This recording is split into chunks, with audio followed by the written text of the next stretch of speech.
What's up, y'all? It's Leonard with Zen Holistic Fitness, and in this video, I'm going to show you my weekly training routine. Okay, so when it comes to strength training calisthenics, I've tried pretty much every training split you can think of. I've done full body, I've done upper-lower splits, I've done push-pull legs, I've even done gym bro splits, and my training philosophy has evolved over the years, and this is what I've landed on. This is what I'm currently sticking with. I'm training 5 days a week. So the first day is planche, focusing on planche holds. The second day is front lever, focusing on my pulling muscles. The third day is planche again, but instead of just focusing on holds, it's a planche push-up and a planche press to handstand day. The fourth day is planche and front lever mixed. And the fifth day is general weighted calisthenics, so weighted pull-ups, weighted dips, weighted push-ups. So it's a 5-day split. I don't have specific rest days set. Whenever I feel fatigued, I take a rest day, but I try and make sure I'm training about 5 days a week.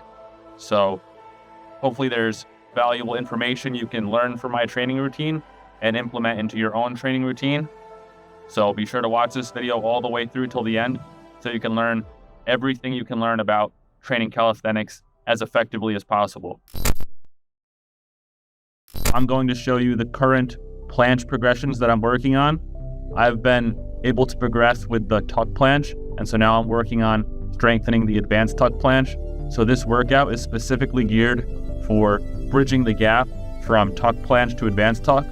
As usual, I'm going to give you a bunch of useful form tips, a bunch of useful calisthenics general advice throughout the entire video.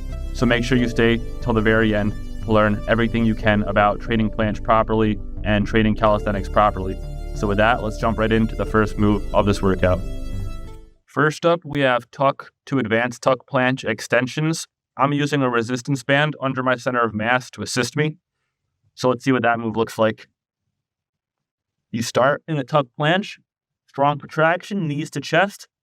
You extend to a tuck planche, to an advanced tuck, and come back in. Just like that. So we're going to go for 5 reps with this move. Strong protraction for the entire rep, guys. Chin pointed. You do not want to rush into the advanced tuck planche. I spent so many months just focusing on tuck planche before moving on to the advanced tuck. You want to build a strong base before moving up in progressions. Otherwise, you will just be doing yourself more harm than good. Oh! I'm going to have to add a second resistance band because this is not quite assisting my body weight enough. So using the bands allows you to scale the difficulty.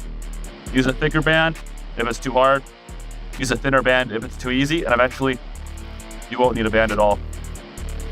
Now that we've finished the tuck to advanced tuck extensions, we're going to move on to the second move of this routine, and we're going for a tuck planche hold for 30 seconds. So for this move, I'm going to try and keep strong protraction for the entire 30 seconds. Keep my knees tucked to my chest as hard as I can.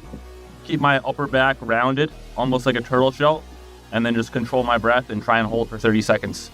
So let's go. Keep that chin pointed, protraction. For the tuck planche, you really want to film yourself and be mindful of your scapula position. Take a close look at my upper back and notice how it's rounded and my shoulders are protracted down towards the ground. If there was any amount of retraction in my shoulders, I would be strengthening bad form and slowing my progress. You have to prioritize the proper form and proper engagement over everything in order to ensure you are strengthening good habits and good mind-muscle connection. As always, rest for 3 minutes and do 3 sets per exercise. Next up, we're doing feet elevated, tuck to advanced tuck planche leans. So it's basically like a tuck planche, but we're keeping our feet on an elevated surface. So I'll show you what that looks like. We're going to go for 5 reps with a 5-second max hold at the end. So you start in tuck planche, you lean to advanced tuck with strong protraction, just like that.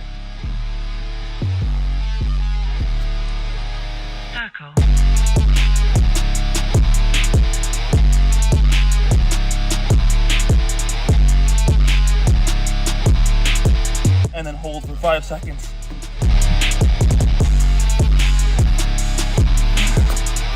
Woo. Next we have planche push-up leans. I'm doing this on an elevated surface. The goal is to emulate a planche lean, so I'm leaning forward. I'm keeping my hips rolled forward in posterior pelvic tilt. I'm keeping my hips low. I'm keeping protraction for the entire rep, even when my arms are bent. And then I'm pushing up to a lockout position at the top and really emphasizing the protraction for about a second or two. So 5 reps with a 1 to 2 second pause at the top of each rep. So it'll look something like this. For the planche lean push-ups, you really want to keep your hips low without making them sag. You are still squeezing your core and tightening your abs while rolling your hips forward into posterior pelvic tilt. The planche lean push-up is honestly one of the best exercises you can do because it mimics the planche so closely, and you can scale this move all the way up to full planche push-ups. All you have to do is slowly lean further forward over time. Next up, we have handstand holds for 30 seconds. I'm doing this with my toes against the wall. For this move, you really want to lift your shoulders up overhead into extension. So you don't just want your shoulders up here. That will cause your back to arch. You want to get your shoulders up as high as you can. Roll the hips forward into posterior pelvic tilt, and you're almost drawing your navel inward towards your spine. So you're almost sucking your core in, pushing your scapulas up towards your ears as much as possible, squeezing with your fingertips, and trying to make your body look like a straight line, almost like a pencil sticking straight out of the ground. So something like this, again, we're going to go for a 30-second hold time. For handstand holds, you really want to keep your hands close to the wall you're leaning against. The reason I am doing the handstand hold with my belly facing the wall is because this allows me to get in proper alignment with the handstand. You want to squeeze your fingertips into the ground and try and push your feet high and straight into the air. In order to push your feet up as high as possible, you have to keep your back straight and you have to push your scapulas towards your ears. You basically want to feel as though you're as tall as possible while doing the handstand hold. We are conditioning our body by holding this for 30 seconds. This feels like forever when you're under constant tension. For the next exercise, we have feet elevated pike push-ups. So the pike push-up mimics the handstand push-up. My goal for the form with this exercise is to maintain a hollow body position. Just like when you're in a hollow body hold on the floor, your back rounds this way rather than arching. You don't want to arch the back this way. The goal is to keep your scapulas protracted, core engaged posterior pelvic tilts, and do the pressing, the overhead pressing in this range of motion, okay? So we're going to go for 5 reps without letting our back arch. When doing the pike push-ups, it's crucial to have adequate lower body flexibility and mobility. If your lower back, glutes, and hamstrings are too tight and unflexible, you won't be able to properly get into the pike position. Doing hamstring stretches and glute stretches, such as toe touches, are a great idea if you struggle to hold the pike position. You really want to film yourself and review your form after each set to ensure you have the proper form and proper technique. For our last move of this routine, we're doing feet elevated straddle planche lean circuit. So I'm going to do 30 seconds of a wide grip planche, 30 seconds of a neutral grip, and 30 seconds of a close grip planche. I'm doing it with my feet straddled like this on an elevated surface. The goal with this move is not to lean as far forward as possible. The goal is to lean a bit far forward, but really focus on keeping the body high and creating that space in between your shoulders from that strong contraction. So if you have to lean less far forward, but it allows you to have stronger protraction and get your body in better alignment, do that. The goal is proper alignment and conditioning the body. So this is going to be a minute and 30 seconds of time under tension without rest. So like I said, 30 seconds wide grip, 30 seconds neutral grip, and then 30 seconds closed grip on a feet elevated surface. If y'all are ready, let's jump right into the first 30 seconds. Keep your hips low and just hold for time. As you can see, I'm not leaning that far forward with this move. I'm focusing on pushing my scapulas and pushing my shoulder blades down towards the ground to round out my back and maintain proper protraction. The goal of this exercise is to condition the muscles responsible for maintaining strong protraction. By holding this protraction for a set amount of time under tension, we are stimulating our body in a novel way. This novel stimulus is a key driver for strength gains and muscle growth. All right. I'm going to switch.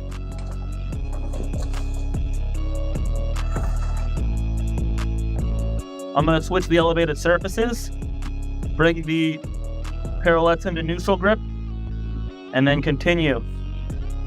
My body is not used to holding protraction for such a long time, so by training this move, I am forcing my body to adapt and be more comfortable with proper protraction and proper planche form. With this move, you go wide grip, neutral grip, and close grip. By training the planche lean in different grips, you become a more versatile athlete and you gain further control over your scapula and its positioning.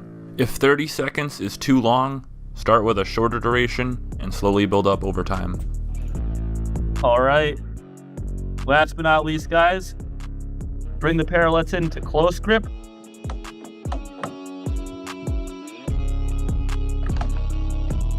Bring them into close grip. And then finish out for the last 30 seconds. Let's go.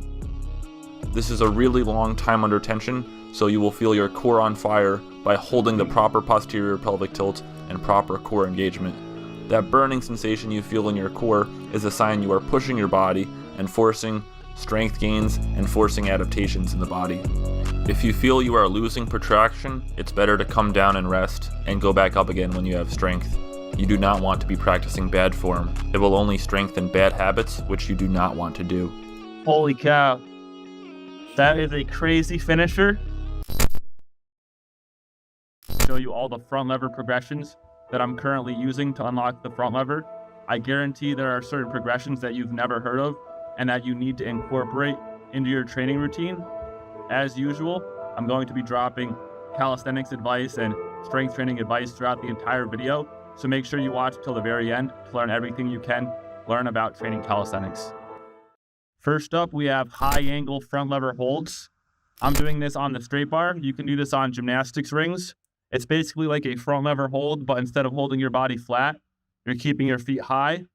The goal for this move is to keep your glutes engaged, keep a straight line position like you would with a front lever, but instead of holding your body flat, you're holding your body at a high angle. I'm going to go for a 10-second hold time. As always, rest for 3 minutes in between exercises and do 3 sets per exercise. So 10 seconds of a high angle front lever hold. Let's go. Tight overhand grip on the bar, false grip. And then hold. For the high angle front lever holds, you really want to focus on scapular retraction, meaning you are pulling your shoulder blades back. Also make sure your body is in a straight line position. Don't let your hips sag. Film yourself and review the footage in between sets to ensure you are using proper form. That's training your body to hold the front lever alignment, but it's at a less difficult angle. The closer you come to being flat with the ground, the harder the move becomes. So if you're above parallel or below parallel, it's going to be easier to hold the position, and that way you can progress your strength levels by slowly lowering the angle over time into being flat.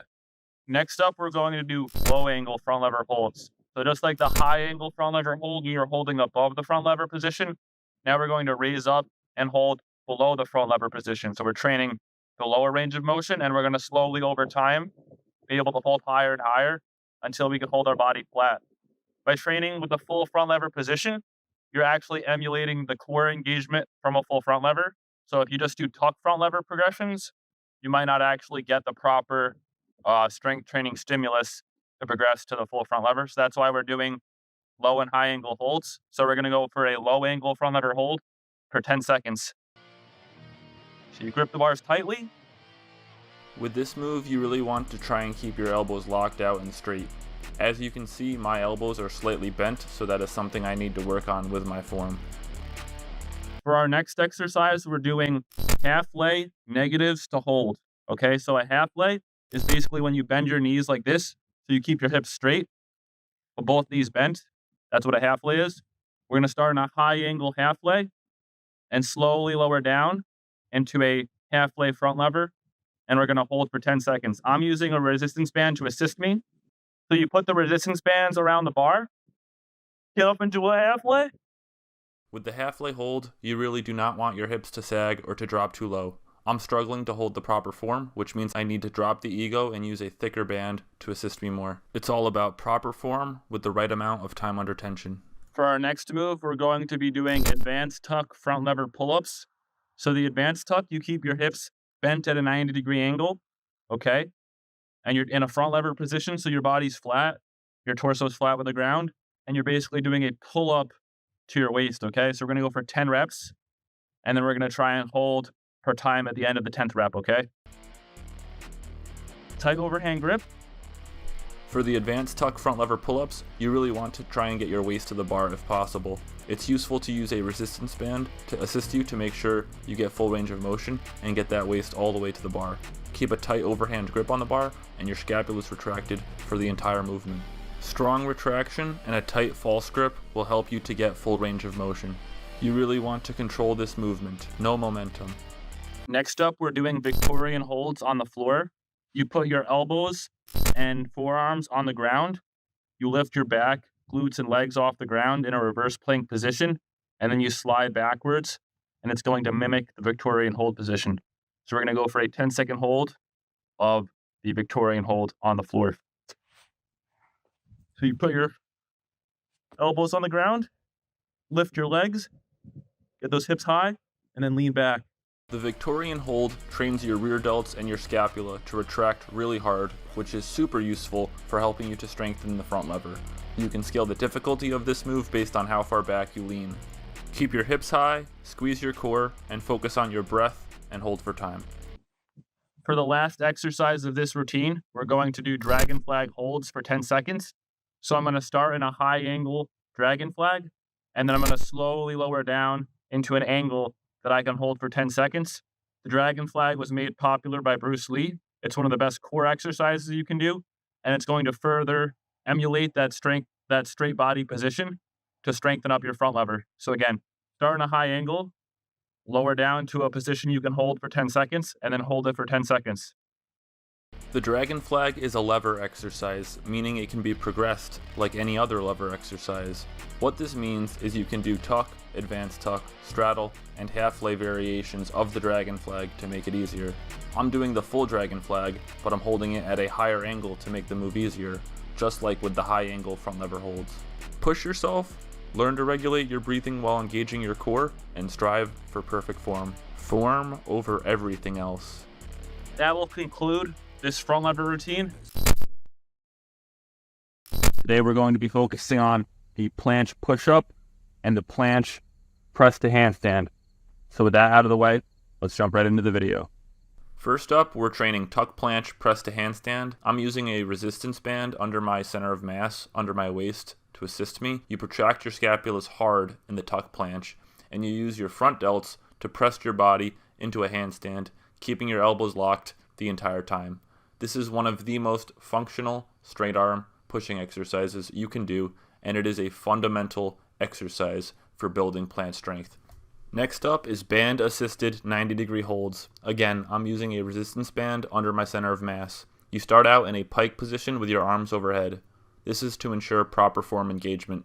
From the pike position, you lean into a planche lean and engage your proper protraction and proper posterior pelvic tilt. Whilst maintaining proper protraction and posterior pelvic tilt, you bend your elbows and hold the 90-degree position for time. I'm going for a 10-second hold. This exercise is key for building bent arm planche strength. You need to separate the bent arm strength from the straight arm strength to ensure you target your weaknesses individually. Next up is band assisted 90-degree handstand push-up negatives. You start out in a handstand position. I straddle my legs to ensure the band stays in place. From there, you slowly lower down through the 90-degree handstand push-up, going as slow as possible. The goal is to make one rep last for 10 seconds. This is another key exercise for building bent arm pushing strength, so you can eventually start doing the positive portion of the 90-degree handstand push-up. As you can see, I lowered down pretty quickly, which means I've got a lot of work with cleaning this movement up. The goal is to get slower and slower with it each time you work out and really work on that time under tension. Next up is planche lean push-ups. You start out in a pike position to ensure you engage proper form. From the pike, you lean forward into a planche lean and engage scapular protraction and posterior pelvic tilt. I'm going for 5 reps per set of this exercise. The goal is to do the push-up with control and with proper form, and to hold the top position with your elbows locked out for a second or two. This is one of the most foundational and the most fundamental planche exercises you can do, and it is a must-do for everyone in their planche journey. Lastly, we're doing planche lean scapula push-ups, superset with one arm scapula push-ups. So you lean forward into a planche lean, scapulas protracted and posterior pelvic tilt engaged. From there, you shrug your scapulas back and forth between protraction and retraction. This further develops the scapula strength needed for holding the full planche. After the planche lean scapula push-ups, you jump right into one-arm scapula push-ups. This isolates the work of each scapula separately so you can ensure each scapula and each shoulder blade is functioning properly. Doing one arm at a time allows you to work on any muscular imbalances in the body, and it is a great way to keep you strong, healthy, and injury-free. I'm doing 10 reps of the planche lean scapula push-ups, and then I'm doing 5 reps per arm of the one-arm scapula push-ups. Rest for 2 to 3 minutes between each set, and repeat for 3 rounds total. Planche and front lever in one workout. These are some of the best exercises I'm currently using to make progress each week. With that out of the way, let's jump right into the video. First up, we have tuck planche hold for 10 seconds. The goal is to really push your scapulas down towards the ground as hard as you can, and it should cause your back to round like a turtle shell. Also, pull your knees to your chest as tight as you possibly can. Once you're in the proper position, just hold with control and focus on your breath. Next up is tuck planche press to handstand. To learn this move, you can use a resistance band under your waist to assist you. The goal is to press with control into a handstand position and then slowly lower back down. You want to control every range of motion of this movement to really master the planche. So stay consistent with it, guys. Also, if you can't do the positive portion of this movement, you can start in a tuck handstand and just lower down from a tuck handstand into a tuck planche and just drill the negative over and over again until you build the strength. Next up is front lever negatives. I'm doing this in an advanced tuck variation of the front lever because that's where I'm at with my current strength level. You raise up into a front lever position and then you slowly lower down into a hanging position. And the goal is to make the negative very slow and very controlled. Next up is band assisted front lever holds. I'm doing this in an advanced tuck. The goal is to retract your scapula, brace your core, and hold with good form to accumulate volume in the proper positions and build your mind-muscle connection for this move. I'm trying to stick my legs out further and further until I can eventually hold the front lever position. This is a great way to moderate the intensity of the movement. Lastly, we're doing full front lever raises. This is an excellent dynamic exercise that is going to light up your entire back. The goal is to raise with control into a front lever position and avoid using momentum if possible. This movement is arguably the best back exercise you can do alongside the basic pull-up and chin-up. You're going to want to rest for 2 to 3 minutes between each exercise and do a total of 3 sets per exercise. It's Leonard from Zen Holistic Fitness, and in this video, I'm going to show you the best calisthenics exercises to build the most amount of muscle. I've chosen the most functional compound calisthenics exercises like the pull-up and dip to build this routine, so that way you can build the most amount of muscle in the least amount of time. So let's jump right into the workout. First up, we have weighted pull-ups. The pull-up is arguably one of the most useful and functional calisthenics pulling exercises you can do. The pull-up is the foundation for all calisthenics pulling exercises. You're going to want to have a tight overhand grip, keep your core tight and the body straight, and drive your elbows back, pulling your chin to the bar. Full range of motion on this move, guys. You don't want to cheat yourself by not going all the way down. Go all the way up and all the way down, and aim for 5 to 8 reps per set to ensure you're progressing your strength and muscle growth. Next up, we have weighted dips. If pull-ups are arguably the most foundational pulling exercise, then dips are the most foundational pushing exercise. This move is going to add a ton of lean muscle mass to your chest, shoulders, and triceps. When doing dips, having proper scapula engagement is key to ensure you don't get injured. You're going to want to push your shoulders down, away from your ears for the entire range of motion. Bend your elbows down to 90 degrees and push back up. We're aiming for 5 to 8 reps with this one. If you want to unlock the muscle up, you're going to have to get very comfortable at doing dips first. Next up, we have weighted push-ups. Guys, push-ups are one of the most functional exercises you can do, and by adding weight to it, you can make it just as hard as doing a bench press. Place your hands on the ground at shoulder width or slightly wider. Squeeze your fingertips into the ground, almost like you're trying to palm a basketball. Bend your elbows and lower your chest to the ground. Don't lose tension in your core, glutes, and hands. Keep everything squeezed and press back up. This is going to get your chest and arms super strong, but it is also going to work your core as you're keeping your body in a plank position during the movement. For this move, I am going for 10 to 15 reps, but choose a rep range and weight that challenges you. There isn't one best rep range or weight to choose, guys. Everyone is different, and everyone's body is going to respond to training stimulus differently. Next up, we have feet elevated pike push-ups. This is the foundation for overhead pressing strength, and this move directly mimics the handstand push-up. This move is going to make your shoulders super muscular and super strong and help you unlock the handstand push-up.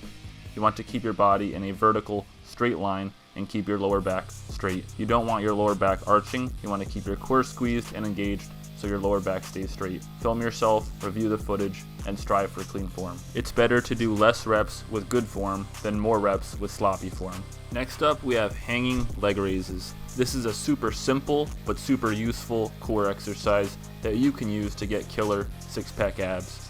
You want a tight overhand grip, just like with pull-ups. You keep your knees locked and toes pointed, and you bend at your hips to raise your legs. Try and use zero momentum when doing this, guys. I promise, if you do this move with good form, good control, and zero momentum, you will get a super strong and super aesthetic core in no time. You just have to stay consistent with it and feel the burn. You really want to use your mind-to-muscle connection to squeeze your abdomen and focus on controlling your breath to push through the pain. Last but not least, we have front delt raises. I'm using a resistance band as that's what I have access to right now, but feel free to use a pair of dumbbells. I'm doing 10 reps all the way up and all the way down, 10 reps for the top half range of motion, and 10 reps for the bottom half range of motion. So that makes 30 reps in total, making this a high rep set. This move works your front delts, much like in planche, and conditions your elbow joint to safely handle load with your elbows locked out. Go slow with this, guys, and make sure you keep your bicep squeezed to prevent your elbows from hyperextending. As you can see, I am keeping my scapulas protracted, meaning I am keeping my shoulders pushed forward.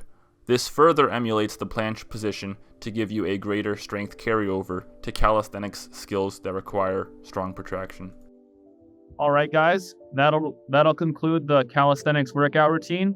If you enjoyed this video, be sure to click the like button, comment down below what video you want to see next, subscribe to stay updated, and I'll see you guys in the next calisthenics video. Stay tuned for more.